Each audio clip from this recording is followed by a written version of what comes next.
All right. Good morning, everybody. Congratulations. Thank you. It's an honor and a pleasure to be here with us this beautiful day as we continue our boot camp for this C for SPA fellowship. First, let me say congratulations to every single one of you right there in that room. Many people apply. You are part of an illustrious, prestigious fellowship. Many people apply the tradition of excellence. You are now part of that great tradition. So many people applied, but you are one of the lucky few that have the privilege to be called C for SPA fellow. So I want you to look at the person right by your side there. Look at that person, look at him or her, and say to that person, congratulations. Say to that person, congratulations. Because if that person did not tell you congratulations properly, look at the next person. Just ignore that person. You are not celebrating me. You don't know what is happening. Look at the next person and say to that person, congratulations. Yes, congratulations are in order because you are here. And for everybody that a lot of people that I know that have been part of this fellowship, that's become a springboard to get them higher, to get them better. I like to say congratulations also, of course, to the Academy for Health Development and the Gottmacher Institute for bringing this to pass, or for making this to happen. It's a pleasure for me to be here. Let's say a big thank you to our president of our head of the Academy for Health Development, in the person of Professor Adeshegun Fatusi. Thank you for the honor, sir. And of course, to the project team, Mr. Ayo, and everybody there, thank you so much. Thank you so much. It's a pleasure and an honor to come take us. I had hoped to be there physically, but thank you to Mr. Ayo for giving me the privilege and opportunity to be to do this virtually, and hope to call in after now so that we can discuss and questions. I can take live questions from you from where I am. So today we are taking a look at how do you communicate? What do you do to communicate whatever you've done, whether just communication for action, for results, the evidence generation, the evidence you have generated, how do you communicate it and use it on social media specifically? But I'll make it a little bit broader than social media. But what you are learning, you can apply it across board for communicating, for policy, for change, just communicating for change, right? Are we good? So let's start. Let me start to project the presentation so that we can use it to what we need to do. Okay. Okay, so let's start from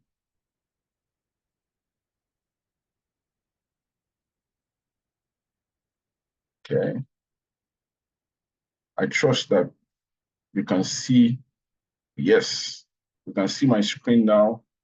And let me change this to this view so that it can help us get better. So what we want to do is, how do we transform research evidence into messages for the policy audience? And like I said, I will expand it a little bit. So we're not only going to be looking at policy audience. You're looking at even actors, people that the end users, people that you want to change behavior, people that you want to influence, anyone that you want to influence.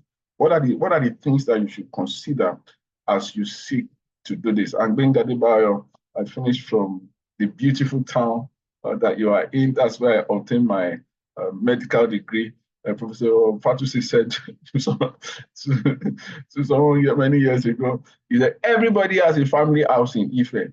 That you should go and find yours. So I don't know where you come from, all over the land. You need to go and look for your family house, because Ife is the source. And I have the honor also of having a master's in public health from the Hebrew University of Jerusalem, where also Professor Fatusi also got. So I'm honored to share that with him. He has a distinction. He's the first and the person that I know that has summa cum laude. That's summa. So I had a magna cum laude. So it's an honor. That's a distinction. He had distinction of distinction. All right. So we are taking a look at transforming research evidence into messages for policy action. This is who I am. It's a pleasure and honor to be here. I've done this over the years. So these are our talking points. We want to talk about research dissemination. How do you disseminate what you have done? Why should you disseminate what you have done? How do you get people to act, right? And in fact, beyond research dissemination, how do you act in the social media space to do the things that you need to communicate and get action for what you want? We want to look at the research, policy, and practice gap, right? And then we take a look at the framework that I find very interesting. Distinguished ladies and gentlemen, if you have not communicated what you have done, you have not done it. So science isn't finished until it is communicated. One of the challenges we have in this environment is that they say that we don't have data. Just there's no data. There's no data. Ask about this. There's no data. How many girls do we have that have done abortions? There's no data. We need to. How many people have vaccinated against so and so? There's no data. Even the number of people that you have in Ile-Ife, we don't fully at this time don't have the data. All we are just doing is from the previous census that we did, and then we start to do calculations and projections, population growth estimates. We keep saying that we don't have data, but it's not totally true that we truly do not have data. Yes, we have huge data gaps. We have a lot of things that we should know that we don't know, that we are totally in the blind, flying the blind about. But as the program in now, we also see there are a lot of people that have done things that are just sitting on the shelf. They are not communicating it. They are not disseminating what they are doing. So it's good now that we are starting to have the conversation that we can't say we have done something until it is communicated. That in fact, communicating what we are doing, getting people to know what we are doing, using both social media, which we'll talk about a little today, and even old media, getting that information out is a key part of saying that science has happened. So you know what you're going to do for me now? You're going to get up from where you are. I are going to look for 3 people. Mr. Ayo, they don't get up. They don't pass my course. They don't collect their certificate. You're going to look for 3 people, right? 3 people. And tell those 3 people, science isn't finished until it is communicated. Can you get up now? Just go around. Tell 3 people. Tell 3 people. Don't tell 3 people that are just around you. You must go around. Go 3 people that are far from you. Science isn't finished until it is communicated. Yes, science is not finished until it is communicated. Indeed, so you can sit down. Thank you for getting on. Science isn't finished until it is communicated. And it must be communicated wisely. It must be communicated effectively. It must be communicated in a way that is succinct to achieve predetermined goals. Science is not finished. We must say what we are doing. And in fact, in some instances, saying what you are doing is actually the work, right? It's the work, and you must do it.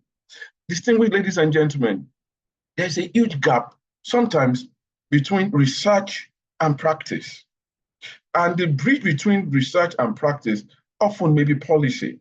So we do research to guide policy. In fact, it is unethical to do anything that you are just doing for fun's sake. I just want to know.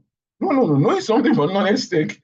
It's not good. It's not cool. So we do research to guide policy, but it must not end there, because we say our nation is fantastic with what? We are fantastic with policy. We have a lot of policies, and good. It's okay to have policy. Now, policy must translate to practice. And one of the picture you have on your screen here is a fantastic picture of it's one of the seminal things that we talk about in public health, and that's the John Snow, Dr. John Snow, and the seminal work that he did with cholera outbreak. Well, sadly, we still have cholera in our environment. We should not have cholera as an issue anymore. With all the things that have happened in the world now, with all the powers. I don't know powers. I don't know if I've heard of powers, but it's always I have powers. I have a Bidro Shaker. I have Ganduska. with all the advancement in technology that we have, cholera should not be an. We're still talking about cholera. We still have cholera outbreaks. In fact, at this time, some states in this country are still grappling with cholera outbreaks. That's a sad thing. So cholera was something that was an issue in 19th century um, um, Britain, London. And this man, by the power of observation, applying basic epidemiological principles, was able to say, mapping the cases of cholera, was able to say it was from this pump, right? And they are still telling us, and you know how we still know this? Right? The power of communication. Right? I said to people that when your project is done, what is going to remain is what you document and communicate. See, they are still communicating it, right? The records are still there. Tracking this pump, they got to know that this was what they had done. Of course, that's changed practice.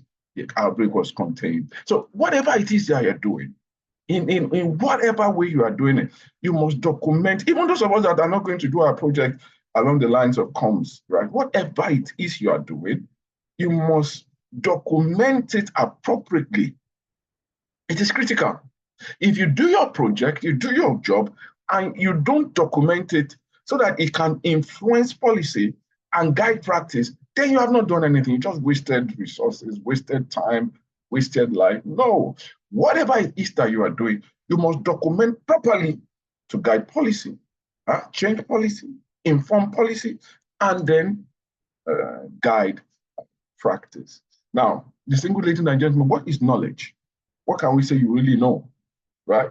Let's take a look at this picture. Can you tell me what you see? Look at this picture. Just look at this. There's no trick question. It's not a trick question. Somebody saw this. I showed this somewhere. I saw this. The guy said, I see a lion. I hope there's nobody there that has seen a lion or an elephant or a crocodile. But if you are there and you are seeing a young woman and what else can you see? There's a young woman there. Yes, there's a young woman. Are you seeing an old woman? Some of you probably see an old woman and others see a young woman. Let me paint it out so everybody can see the same thing, right? They can see all that is there. So if you look at this as an eyelash, look at this as an ear, see this as a chin, then a necklace. So somebody just looking away from you, right? Looking away, a side view. That's a young woman. Everybody's seeing the young woman. So, right? She has the fancy hairdo and all that and all that. But if you look again, you see a big nose, an eye, a mouth, and a long chin. If you can see that, then you see the old woman. So what do we have here now? We have data. The point I'm trying to make to you that data is not the same thing as information. You know, and data scientists have their way of using and turning any kind of data to say different things. Somebody can look at the same data set and come up with totally different endpoints because data is not necessarily actionable information. Our assignment as fellows of this fellowship, as fellows, as scientists, is to produce information that people can use. Information that can guide the sexual and reproductive health and rights of young people, of young guys, young girls, of adolescents, of even old people, right? What are the things that we can do that you now have a knowledge product? You have an information pack, a toolkit that rides upon the data, and then you produce it.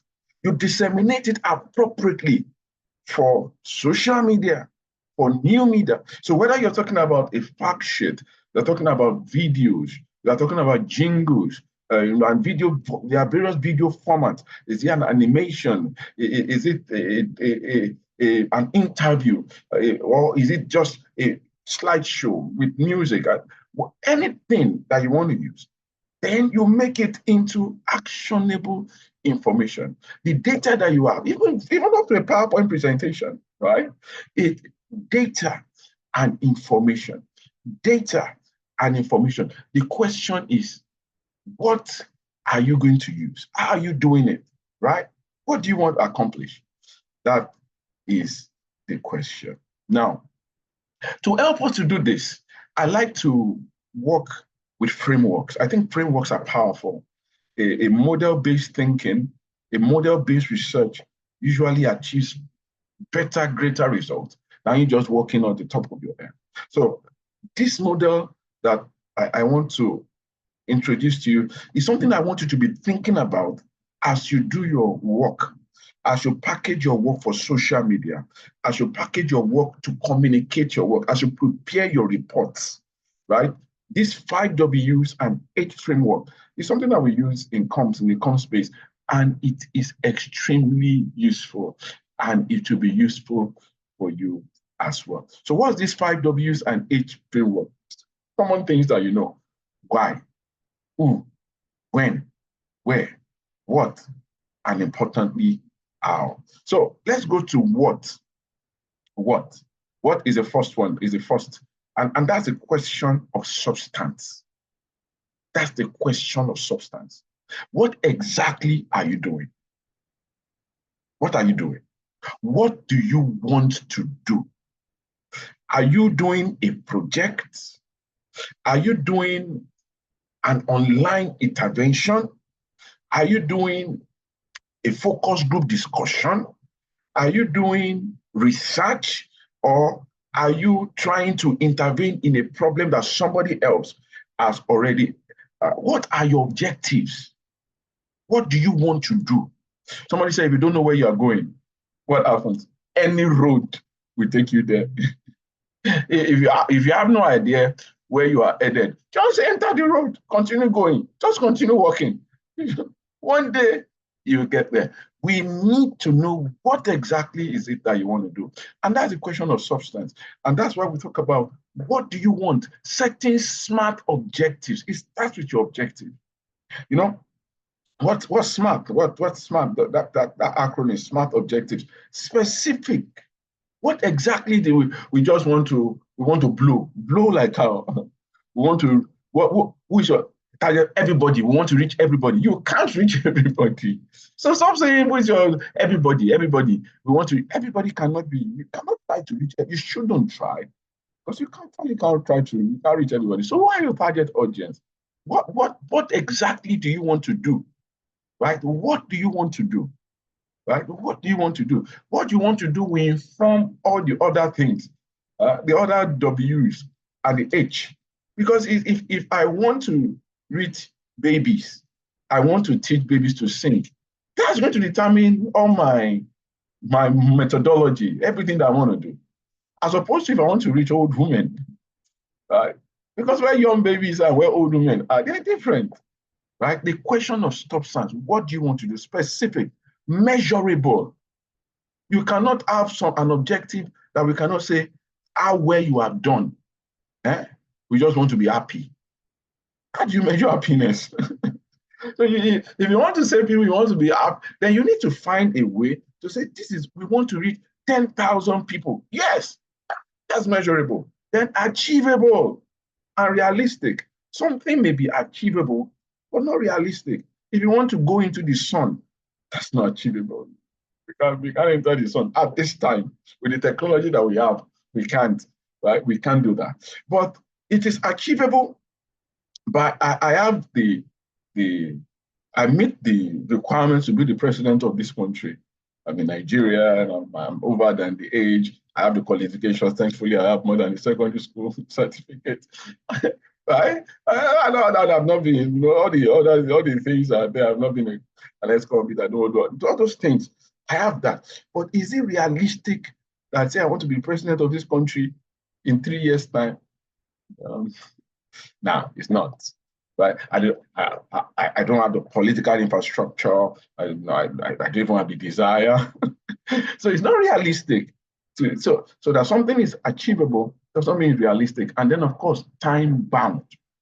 You want to do this in 3 months, in 6 months. Your fellowship is for at a span of a time. So whatever project that you want to do, you need to know, I want to achieve this in a certain period. So don't do a project that is going to take you 5 years to do. You want to do a longitudinal study and follow children that are born today for the next 18 years. That's a great study. But as far as C for Spa Fellowship is concerned, we will not be able to wait for you for 18 years to achieve your study result, right? So time-bound, realistic, achievable, measurable, specific. That's smart, the question of substance. And then the question of who? That's the question of persons. Even as we try to communicate with people, we say to people that trying to please everyone is a guaranteed way to please no one. So as you seek to reach people, even when that's why I tweak this a little to go beyond social media, because everybody is not on social media. Do you know that? Let me ask you, what is the most popular television station in Nigeria? Speak it out, shout it out. Tell me the most popular television station in Nigeria. If you said any other television station apart from NTA, you are wrong. NTA is the most popular television. Probably all of you in this room don't watch NTA. You might not be able to say when last you watched NTA, but you are not representative of the vast majority of Nigerians. Yes, we use social media for work, but you need to know that 20 million Nigerians, the people that are on social media in Nigeria, are not one of 20 million folks. The vast majority of our people are not on social media. So as we seek to influence and change, but social media is an important, a lot of things start on social media and they spill over. Yeah, they spill over to real world experiences, spill over to real world practices and perceptions. And some things also start on real world. So we must know, who are you trying to beat? And that's where we get to audience segmentation, because this who is really important, right? You can break down who you are trying to reach based on social demographic characteristics, geographical characteristics, behavioral characteristics, even psychographic characteristics. You will need to determine, who do I want to reach? Who is my target audience? Who am I going to be programming for? Who am I talking to?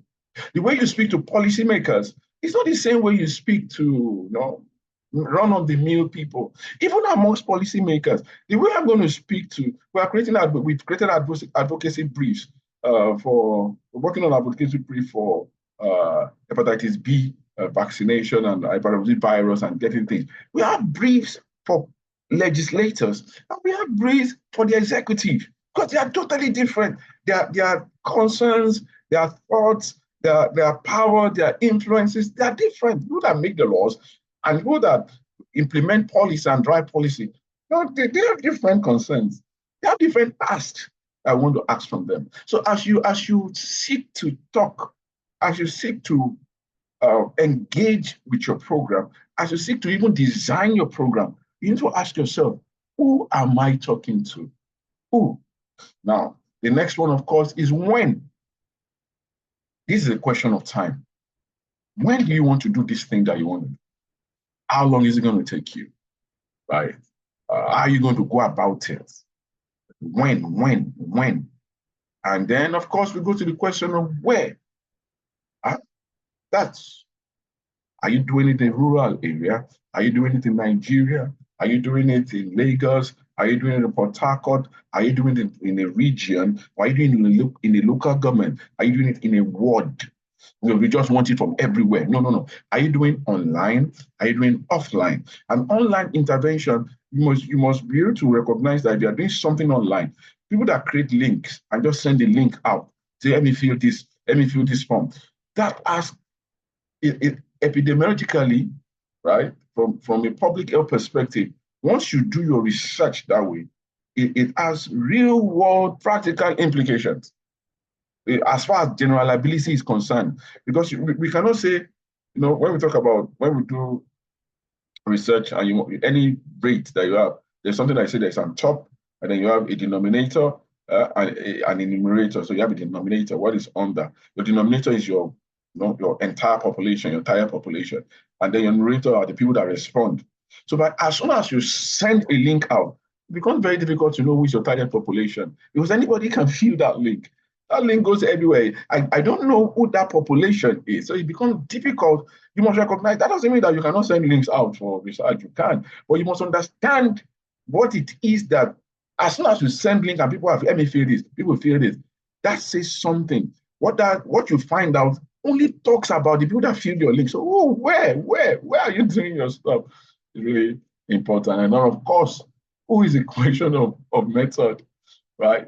This speaks to somebody said to me when this was we used this for there was a time people were becoming delegate in our political conventions, and then the money people were earning as delegates. Now maybe what somebody may ask now is how to drive your car without fuel, or how to make money because things are now a lot of things are tough. People, I was doing the training for some people, and then I asked them how much is a carton of Indomie now. Somebody just say carton. But bros, we don't buy carton again, no. Now one we dey buy. Yeah, so how do you want to do what you want to do? How do you want to approach it? How are you going to get it done? What do you need? What resources do you need? What skill set do you need? You have those skill sets, or you need somebody to help you. You need a mentor, right, to assist you. Has somebody done it before? How did they do it? How are we going to get this done? Very important. And then, of course, the next question is why? That's the final question. Why? There's somebody that says that he that knows, the person that knows how we get the job. If you know how to do something, you're going to get the job. But the person that knows why is going to be his boss. The person that knows why. So now that leads us to what exactly is it that you want to do? But more importantly, why are you doing it? So that speaks to, you need to have some wisdom. You need to have some insight. So you need to have done your desk review. You need to have done your background research to know why is it that I'm going to do the things that I'm going to do. Why do I want to get this thing? So why are the people I'm reaching on social media? And why do I want to reach them? Where are they aggregated? Are they because if you want to reach young people now, which platform should you go to? That will inform why am I reaching them? Saying you are not going to go. So if you are trying to reach young people and you are going to Facebook, you are trying to reach people that are 15, 12, 13. Facebook is not where they are anymore. Right? You need to go on Snapchat. You need to go on TikTok. That's where they are.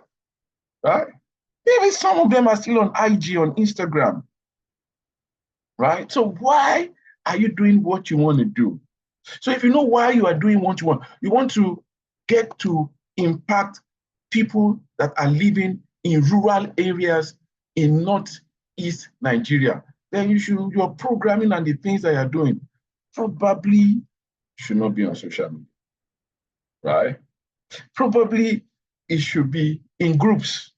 You want to reach young men, young boys, adolescents, young people, 25, right? 25 and below, in northern Nigeria. Probably you do some social media, but you also need to now do some programming for radio, right? Because that's the mass media. I love our young people. It's hip. Because some of them find radio is a mass media for some of our folks. I feel like people that are, so not everybody, because data, not everybody has smartphones. So why are you doing what you're doing? We want to talk about sexual and reproductive health and rights. Why do you want to talk about it? One of our people, one of the projects that I mentored last cohort was speaking to gender-based violence. And so why do I want to reduce gender-based violence it was in a community in the north? So what did she do? It wasn't going to, she had discussions, brought them together. And she did not discuss with the female folks alone. She brought the guys together with them. And for our message to have more power, what did she do? She got community leaders. She got the imams to be involved in it. What does the Quran say about gender-based violence? What are the male roles? So why are you doing what you are doing?